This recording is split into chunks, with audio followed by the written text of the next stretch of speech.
दिशां विघाताय विधातुम् इच्छतो रहस्यनुज्ञाम् अधिगम्य भूभृत।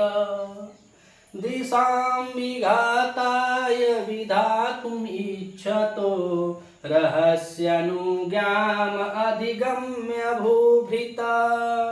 सशोष्ट औदार्य विशेषशालिनीं विनिश्चितार्थामिति वाचमाददे। विनिश्चितार्थामिति वाचमाददे।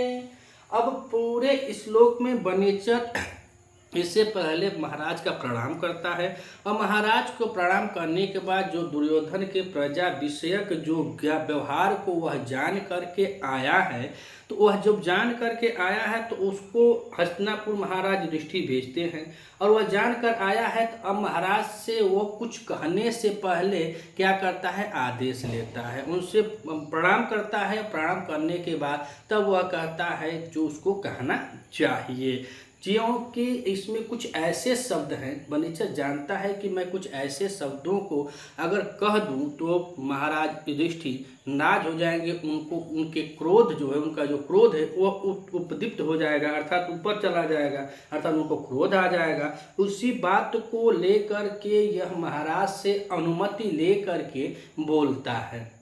इससे पूर्व भारवी जी ने बताया कि जो वनेचर के अंदर जितने गुण होने चाहिए, जो शुद्ध वक्ता हैं, जो अच्छी तरह से 4 गुण बताए थे, वह सभी गुणों से परिपूर्ण यह वनेचर है। अब इस श्लोक में अज्ञान लेकर महाराज से वह बोलेगा, तो कह क्या रहा है, तो कह रहा है कि स माने वही वनेचर, वह वनेचर अर्थात ये क्या है, कर्ता हो जाएगा। आददे माने यह क्रिया है, वाचम माने वाणी, वह वनेचर वाचम आददे वाणी को बोला। कैसी वाणी बोला, तो उसको अब इसमें बताया गया है। तो सह वाचम आददे, वाचम में द्वितीय का एक वचन है, आददे जो है इसमें दा धातु है। कौन सी धातु है, तो इसमें लिखते चलते हैं, दा धातु है और दा धातु में आंग उपसर्ग पूर्वक यह आत्मने पद में यह रूप जो बना हुआ है, यह लिट लकार है। लिट लकार प्रथमा में एक वचन की क्रिया लगी है, प्रथमा में एक वचन की क्रिया लगी है कि आददे।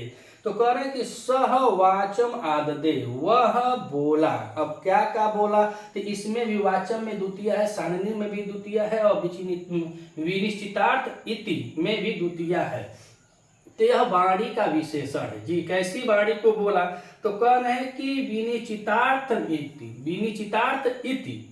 तो विनिश्चितार्थ मतलब बिना संकोच के जो साफ और स्पष्ट शब्द होते हैं, ऐसे शब्दों को वह बोला। अब क्या हो जाएगा, ऐसे शब्दों का, अर्थात वह वनेचर विनिश्चितार्थम इति वाचम आददे, अर्थात वह वनेचर बहुत ही विनिश्चित भाव से इस प्रकार से, इति माने इस प्रकार से बोला।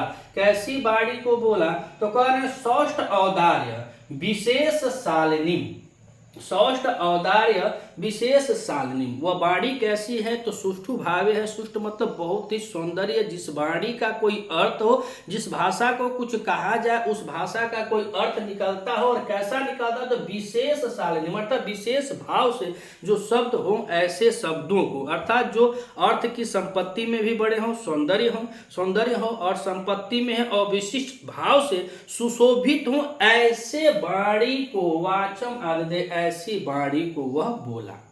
तो कैसी वाणी को बोला, तो कह रहे कि विनिश्चितार्थ, अर्थात जिसका निश्चित रूप में कोई अर्थ हो, कुछ ऐसी भाषा वह बोला जिस भाषा में निश्चित अर्थ हो, उस निश्चित अर्थ वाली वाणी को बोला। और कह रहे हैं कि सौदार्य मतलब सुंदर, जो सौंदर्य हो, और कह रहे हैं कि विशेष शालिनी, जो सौंदर्य हो और संपत्ति हो, विशिष्टता से शालिनीम हो, शालिनीम में द्वितीय केवल शालिनीम हो, अर्थात जो वाणी ऐसी हो जो सुशोभित हो, जिस वाणी से कोई शब्द आ रहा है उसका कोई अर्थ हो, ऐसा अर्थ न हो कि अर्थ का अनर्थ हो, ऐसी बातों को वह नहीं बोलता है। अक्सर हम देखते हैं तो जब हमारा भोजपुरी जो गाना होता है तो भोजपुरी गाना में हम सुनते कुछ और है, उसका अर्थ कुछ और होता है। तो ऐसी वाणियों को नहीं बोलने को कह रहा है, वह कह रहा है कि बहुत जो विशेष वाणी हो, जिसका अर्थ साफ साफ हो, स्पष्ट हो, जिसको वह समझ सके महाराज, ऐसी वाणियों को बोलने के लिए कह रहा है। ना कि भोजपुरी गाना गाए कि कुछ कहे कहीं और लगा दे। ऐसी वाणियां हैं जिसमें कुछ ऐसे शब्द भी होते हैं कि एक ही शब्द के दो दो अर्थ हो जाते हैं। जैसे पै शब्द है, पै शब्द का दूध भी होता है, पै शब्द का पानी भी होता है। इसी तरह हमारे जो हम बता रहे हैं उसमें भी कुछ भाषाएं ऐसी हैं जिसमें कुछ शब्द आप बोल देंगे तो दो दो गो अर्थ आता है, तीन तीन गो अर्थ लगाते हैं तो कहीं और लगा देते हैं। तो उसको या नहीं बोल रहा है, कह रहे हैं कि सह वाचम आदते, वह वनेचर वाणी को बोला, कैसा बोला, तो विनिश्चितार्थ, जिसका निश्चित रूप से कोई ना कोई अर्थ हो। उसके बाद कह रहे हैं कि सौष्ठवदार्य विशेष शालिनी, अर्थात जिसमें सुंदरता हो, सुष्ठु, सुष्ठु मतलब बहुत कम बातों में ज्यादा बोलना, इसीलिए भारवी को अर्थ गौरव कहा गया है कि कम भाषा में वह अधिक अर्थ को प्रकट करते हैं, इसीलिए सुष्ठु भाव में रखते हैं कि सौंदर्य, अर्थात जो सौंदर्य हो और कैसा हो, तो सौंदर्य हो, विशेष हो, शालिनी हो, जिसमें अर्थ संपत्ति भी हो, उसका अर्थ भी निकलता हो, जो विशिष्ट हो, ऐसे शोभा से युक्त विशेष अर्थ वाली वाणी को बोला। हम समझे कि आप लोगों के पास यह दो लाइन चली गई होगी कि वह कैसी वाणियों को बोलता है। तो ऐसे विशेष वाणियों को बोलता है जिसमें वह निश्चित अर्थ वाली हो, सुंदर भी हो और संपत्ति से सुशोभित भी हो, ऐसी वह वाणी को बोलता है। किससे बोलता है, क्या बोलता है, तो कह रहे हैं कि भूभृत। भूभृत, भूभृत मतलब राजा के लिए है कि भूभृत अर्थात जो महाराज युधिष्ठिर हैं उनके बारे में बता रहा है कि भूभृत अर्थात भगवान जिसे महाराज भूभृत युधिष्ठिर से बोले। और युधिष्ठिर कैसे हैं, तो कह रहे हैं इच्छतो, अर्थात भूभृतों का यह विशेषण हो जाएगा इच्छतो, वह इच्छा रख रहे हैं। कौन, महाराज युधिष्ठिर कैसी इच्छा रख रहे हैं, तो भूभृतों में भी षष्ठी एक वचन है और इसमें धातु की बात करें, इसमें भूय धातु है और भ्यू धातु के साथ इसमें किप प्रत्यय लगा हुआ है, षष्ठी एक वचन की क्रिया लगी, षष्ठी एक वचन में है। और ये षष्ठी एक वचन में क्रिया लगे कि महाराज युधिष्ठिर से, और महाराज युधिष्ठिर कैसे हैं, तो कह रहे इच्छतो। इच्छतो में देखें तो इसमें इच्छ धातु है, कौन सी धातु है, इस धातु है और सत्री प्रत्यांत है, या षष्ठी का एक वचन इसमें भी है, षष्ठी का एक वचन है और सत्री प्रत्यांत, इस धातु में सत्री प्रत्यय करने पर शब्द बना इच्छतो। तो महाराज जो युधिष्ठिर है उनकी इच्छा क्या है, तो इसमें कह रहे हैं कि दिशाम विघाताय विधातुम इच्छतो। तो ऐसे महाराज की इच्छा का है। दिशाम माने क्या होता है, दिशाम माने शत्रु होता है, और इनके शत्रु कौन है, तो दुर्योधन। दुर्योधन है, उसका भाई जो है माने कौरव जो कुल भाई है वही इनके दुश्मन है। तो उन दुश्मनों के बारे में कह रहा है कि दिशाम, दिशाम अर्थात यह भी का है, यह कार्तिक कर्मणों सूत्र से षष्ठी बहुवचन में यह लगा है। इसमें कौन सी धातु है, तो इसमें द्विष धातु है और द्विष धातु के साथ इसमें किप प्रत्यय लगा हुआ है और किप प्रत्यय के साथ यह कर्ती कर्मणों सूत्र से षष्ठी विभक्ति का बहुवचनांत है दिशा, यानी शत्रुओं के लिए है, शत्रुओं के लिए विघाताय विधातुम, शत्रुओं के लिए विघाताय, कह रहे हैं कि शत्रुओं के विघाताय यानी विनाश करने के लिए। विघाताय चतुर्थी विभक्ति है, चतुर्थी का प्रथमा विभक्ति में चतुर्थी विभक्ति है विघाताय।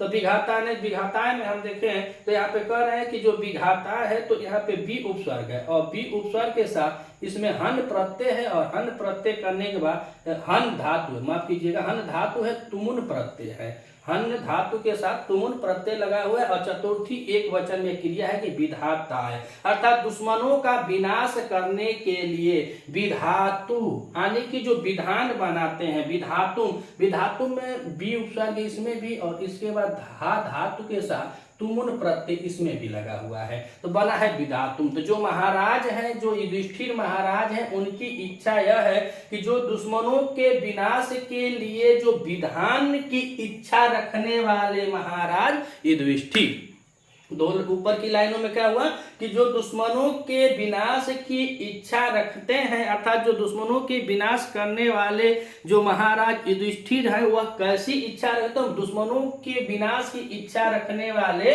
भूभृत महाराज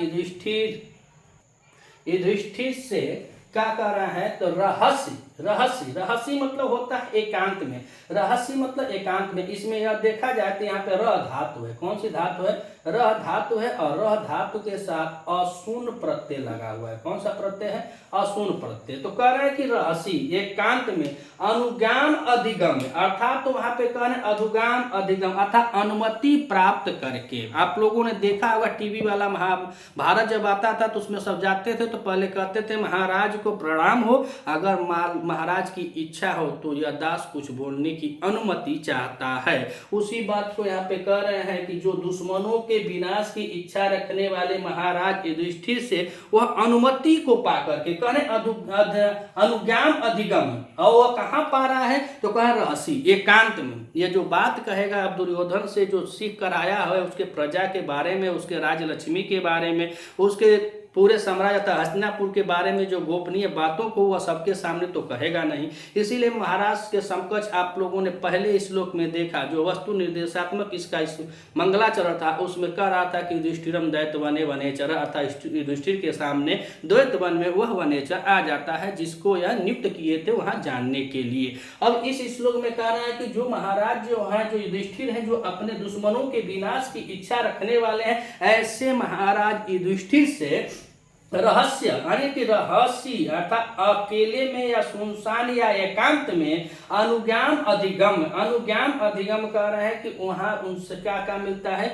अधिकार पा जाता है, अर्थात उनसे अनुमति पा करके कह रहा है कि वहां पे अकेले जो वनेचर है वह क्या करता है, राजा से एकांत में आज्ञा प्राप्त करता है। अनुज्ञान अधिगम अर्थात वहां पे क्या किया, वह अधिगम अनुज्ञान। तो अनुज्ञान में हम देखें तो यहाँ पे अनु उपसर्ग हो जाएगा, और अनु उपसर्ग पूर्व इसमें ज्ञा धातु है, और ज्ञा धातु के साथ इसमें अंग प्रत्यय लगा हुआ है। और वहीं हम अधिगम को देखें तो अधिगम में जो है तो यहाँ पे अधि उपसर्ग है, अधि उपसर्ग है, और उसके बाद देखा जाए तो यहाँ पे गम धातु है। कौन सी धातु है, गम धातु है, और गम धातु में यहाँ पे लेप प्रत्यय है। कौन सा प्रत्यय है, लेप प्रत्यय।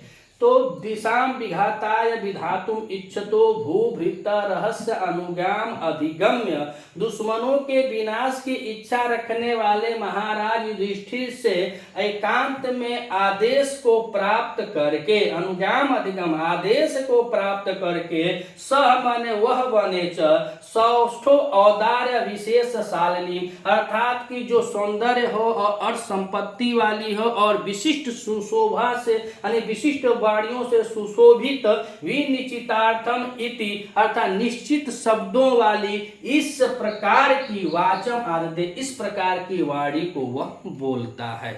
कैसी वाणी को बोलता है, जो निश्चित अर्थ वाली हो, इस प्रकार की वह वाणी को बोलता है। अभी उससे महाराज से वह क्या कर रहा है, महाराज से वह आदेश ले रहा है, अनुमति पाएगा उसके बाद बोलेगा। और अनुमति कहाँ मांग रहा है, कहे कि वह ऐसा वनेचर पहले ही बताया जो हितैषी लोग होते हो, प्रिय और झूठी बात नहीं बताते हैं। तो यह जानता है कि कुछ ऐसी बातें हैं जो दुर्योधन के विकास के बारे में बता दे, दुर्योधन का उसके प्रजा के प्रति कैसा प्रेम है, कैसा स्नेह है, उसकी राजलक्ष्मी का कैसा व्यवहार है, वहाँ के राजलक्ष्मी का कैसे प्रयोग करता है, कितना पैसा सिंचाई में लगाता है, कितना दवाई में लगाता है, कितना पढ़ाई में लगाता है, यह तो सब सही कर रहा है। तो इस बतिया को सुनकर कहीं युधिष्ठिर महाराज गुस्सिया ना जा तो दान ना उकान धके भगा दिए, दान कुछ नहीं देंगे। इसीलिए वह पूरा व्यवस्थित रूप से बेचारा बहुत अच्छा ज्ञानी है, बहुत अच्छा ज्ञानी है, इसीलिए वह सोच समझ के पहले आता है, प्रणाम करता है, प्रणाम करने के बाद अब उनसे अनुमति लेता है। अनुमति लेकर ऐसे वाणियों को बोलता है जिसमें दुअर्थी भाषा न हो,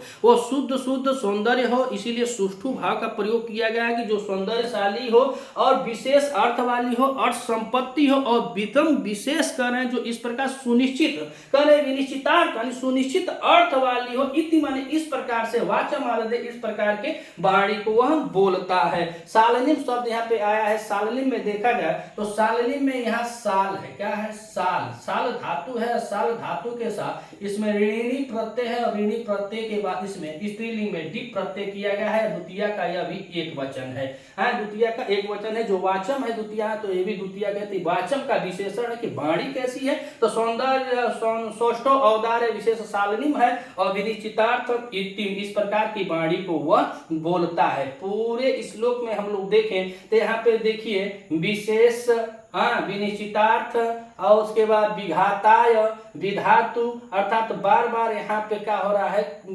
रिपीट हो रहा है शब्द। तो यहाँ पे अगर अलंकार की बात करें, अलंकार की, तो यहाँ पे अलंकार कौन सा होता है, तो वृत्त्यानुप्रास अलंकार हो जाएगा। कहे कि इनकी वृत्ति बार बार हुई है, कौन सा अलंकार है, वृत्त्यानुप्रास अलंकार होता है। और रीति आप जानते ही हैं, पंचाली रीत है, वंशस्थ छंद है, और इसका गुण जो है प्रसाद है। तो आइए एक बार और इसका वाचन करते हैं, आइए एक बार और इसका वाचन कर लेते हैं कि दिशां विघाताय विधातुमिच्छतो रहस्यनुज्ञाम अधिगम्य भूभृत ससोष्ट औदार्यं विशेषशालिनीं विनिश्चितार्थामिति वाचमाददे।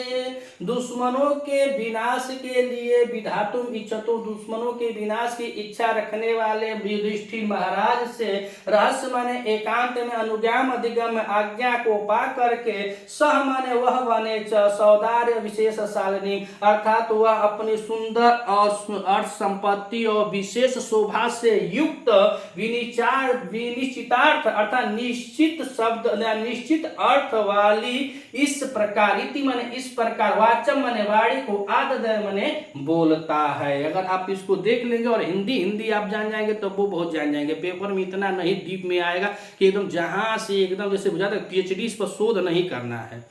हमको एलटी का पेपर देना है, 8 से 10 क्लास के मास्टर होना है, तो बहुत दिमाग नहीं, बस इस आनंद के साथ हम लोग वाचन करते रहेंगे। जो भी आएगा सवाल बस यहीं से आएगा, यानी कि पीएचडी लेवल का नहीं आएगा। अगर पीएचडी में जिसको तैयारी करनी है, जो भाई बन पीएचडी एकदम शोध करते रहेंगे, तो भाई उनके लिए क्लास इंपॉर्टेंट नहीं है, हम उतना ज्ञानी नहीं है। बस इतना जितना आए उतना ही हमको पढ़ना है। 2 महीना का समय है, 60 दिन का समय है। मैं भी विद्यार्थी हूँ, मैं भी फार्म अप्लाई किया हूँ, मुझको भी पेपर देना है। तो हम लोग अभ्यास करते हैं, जितना मिलता है गुरुओं के आशीष से, जितनी जानकारी है वो हम लोग आपके साथ और आप हमारे साथ, बस इतना समझिए कि हम लोग प्रैक्टिस कर रहे हैं। तो जितना जानकारी उतना ही हम कर रहे हैं। यहाँ पे पूरे श्लोक में, अब अगले श्लोक में फिर क्या बनेचर कहेगा महाराज से, वह अगली क्लास में देखते हैं। अगर आपको क्लास अच्छी लगती हो तो आप हमारे साथ जुड़िए, चैनल को सब्सक्राइब कीजिए, वीडियो को अधिक से अधिक शेयर कीजिए। मिलते हैं अगली वीडियो में, तब तक के लिए नमः संस्कृताय।